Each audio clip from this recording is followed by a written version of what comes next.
Okay, so you know that feeling, right? You're in some city, the street signs look totally wrong, your phone's flashing red. Uh-huh. That little digital safety net just vanishes. Exactly. Yeah. And suddenly you have to, actually talk to a person, ask for directions. It feels almost ancient. It really is, though. It's maybe the ultimate test of real fluency, isn't it? Forget textbook exercises. Yeah, verb tables don't help much on a confusing street corner. Not at all. Because real directions are this crazy mix. They're fast, kind of vague sometimes, full of these hidden cultural rules. It's a total minefield if you're not used to it. Definitely. Textbook English just kind of leaves you stranded there. So that's what we're diving into today. We want to break down that whole interaction. From both sides, right? Yeah, exactly. How to be the confident guide giving really clear direction. And how to be the confident seeker who actually gets where they need to go. It's like a little roadmap to, well, finding your roadmap. It really is a performance of trust, you could say. And it starts the moment someone asks you for help. You're the guide. Okay, so someone's approached you. You're their potential savior. How do you start? What's the first thing you say or do? Well, the first response is key. It needs to be quick and willing. Shows you're actually listening. So like an enthusiastic, of course, or sure I can help. Exactly that. It puts the other person at ease straight away. You want to avoid that sort of hesitation that makes them feel like a nuisance. Okay, but what about the thoughtful pause? Our research mentioned that because honestly, if someone asks me directions, I probably do need a second to think. Oh, yeah, totally natural. But you need to say you're pausing. Oh, okay. Say, okay, the museum. Right, let me just think for a sec about the best way. So you voice the pause. Makes it seem deliberate, not like you're clueless, Precisely.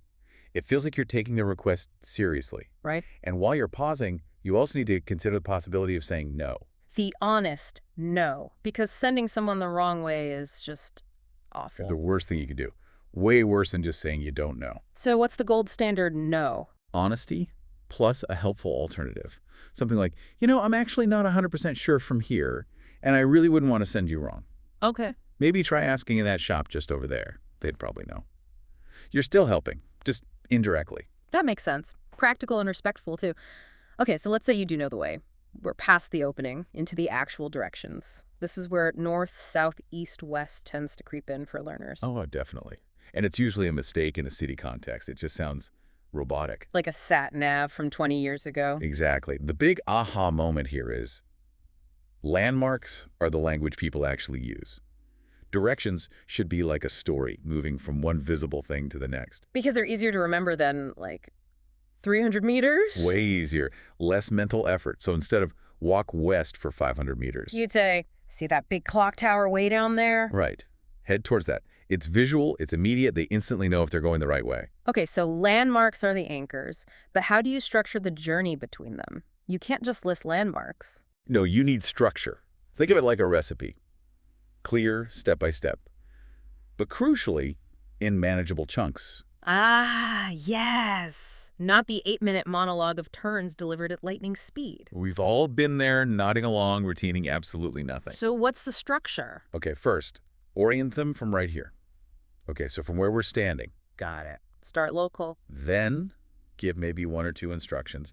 Then anchor it with a landmark. Keep going straight until you hit the big Starbucks on the corner. Then pause. And pause. Let them process it. Maybe wait for a nod. Then give the next chunk. That makes sense. Breaking it down. And I like that advanced tip about giving limits. Oh, yeah, if you see this, you've gone too far point. Exactly. Don't just tell them where it is, tell them where it isn't, sort of. It's a fantastic safety net. Yeah. It'll be on your left. If you get to the river, you've definitely gone too far, turn back. Reduces that anxiety of overshooting. Yeah, it gives them a boundary. And then that final little flourish. Ah, the classic. You can't miss it. Which, let's be real, is often wildly optimistic. Totally. But it's meant as reassurance, a little confidence boost from the guide. Okay, so that's the guide's playbook. Warm opening, landmarks, structure limits, reassurance. But what about being on the other side? Being the confident seeker. Right. Your approach matters just as much here. How you ask can really influence the answer you get. So start polite and maybe signal you're a bit lost. Exactly. Those golden phrases. Excuse me, sorry to bother you. I'm a little bit lost. Could you possibly help me? Sets a nice tone. And be specific. That's crucial. Oh, massively. Don't just ask, where's the city center? That's too vague. Ask, how do I get to the National Museum on Elm Street? Perfect. Gives them something concrete to work with. Now, once they start talking, your job is active listening, but a specific kind. Tuning out the fluff. Pretty much. You need to laser focus on the key words, Yeah. the verbs and the nouns. So if they say, okay, well, what you're going to want to do is go straight down here for a bit, maybe past two lights, and you'll see a big green pharmacy. Your brain should just grab, go straight, 2 lights, green pharmacy. Filter the rest. Got it. Action words and place words. And that leads right into the absolute most important skill for the seeker, the ultimate safety check. The confirmation loop. The confirmation loop. It is so critical. And it's not about sounding dumb because you're repeating things. No, it's the opposite. It shows you're engaged and you want to get it right. It shifts the checking back to them. Exactly. Let's walk through it. Guide says, okay, go straight on for about 3 blocks. You'll see a big gray bank on the corner.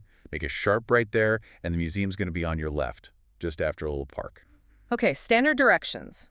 Now, the seeker's perfect loop response. That's a paraphrase, framed as a question. Okay, great. So just to check, I keep going straight for 3 blocks until I see the gray bank.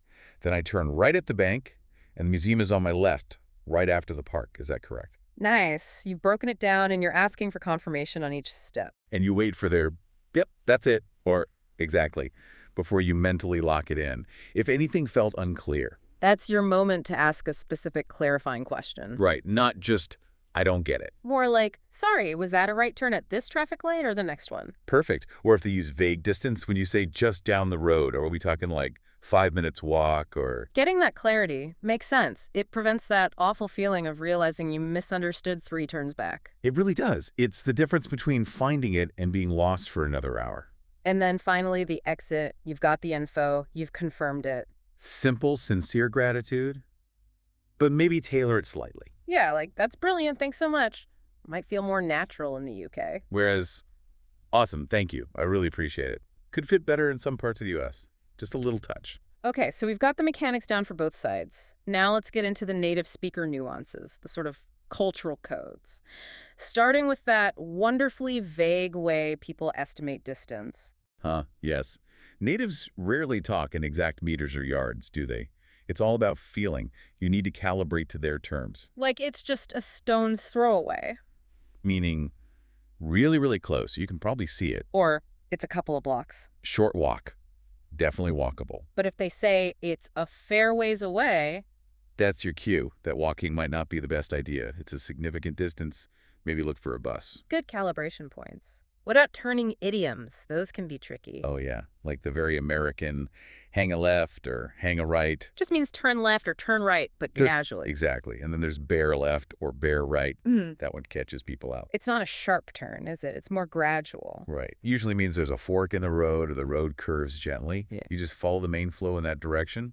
Crucial for driving. Speaking of culture, what about UK versus US differences? Those can trip you up. Definitely vocabulary differences. Americans walk on the sidewalk. British people walk on the pavement. Americans might have a traffic circle. Brits navigate a roundabout. Americans go to a pharmacy or drugstore. Brits often look for a chemist. And the use of blocks is huge in the U.S. because of the grid system. Yeah, you hear, go 3 blocks, turn right all the time. Less common in, say, London with its winding streets. There, it's much more about specific landmarks, the pub on the corner, the red post box, that kind of thing. And there's a style difference too, right? Understatement versus directness. Generally, yeah.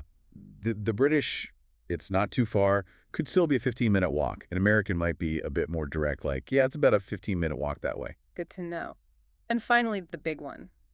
Driving versus walking directions. The language gets way more critical when you're in a car. Oh, absolutely. Speed changes everything. Reaction times are short. You need precise technical language. Like merge onto the highway. Or take exit 14B for you need the road numbers and specific instructions like get in the left turn lane. Use the on-ramp, go over the overpass. You don't have time for vague descriptions. No, you need the exact term and often the road name or number immediately. Right. Take I-95 south. Clarity is safety. Okay, this is great. Let's see it in action with those scenarios. First, the London coffee shop one. Tourist Maria asking a local. Right. Maria starts perfectly. Excuse me, I'm looking for a nice coffee shop called The Grind. Polite, specific. And the local immediately uses landmarks.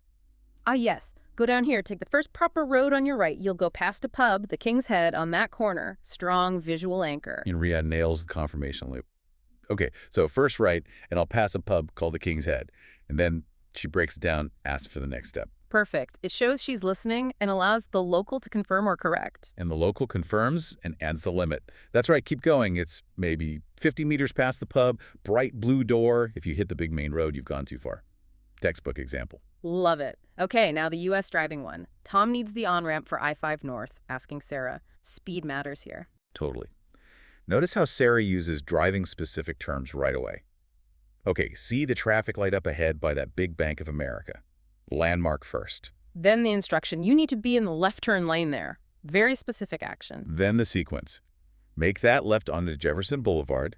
Stay in the right lane on Jefferson. The on-ramp for I-5 North will be on your right. C. Road names, lane instructions, on-ramp, I-5 North, all crucial fast info. And Tom's confirmation is quick and essential for driving. Got it. Yeah. Left at the bank onto Jefferson. Stay right. I-5 North on-ramp on the right. Thanks.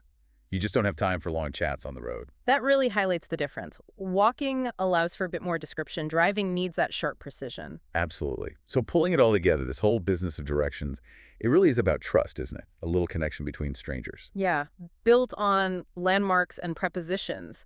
It's about moving beyond just knowing words to actually using language effectively in the real world. And the keys seem to be, think like a helpful guide, use those visual anchors, those landmarks. And always, always use that confirmation loop. It's your safety net. It truly is. So here's something to maybe think about next time you're out there. What if the next time you get lost, phone dead, that familiar panic starts to rise? Instead of seeing it just as a problem, what if you saw it as an opportunity? An opportunity? How so? An opportunity to, ditch the screen for a second, to actually connect with someone, practice this very human skill, to turn potential panic into practice. That's a nice way to frame it. Less panic, more practice. Yeah.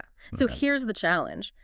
The very next time you have to ask someone for directions, commit to using that confirmation loop. Repeat it back. Get the confirmation. Do it consciously, see how it feels. It might just be the quickest way to feeling more confident navigating anywhere.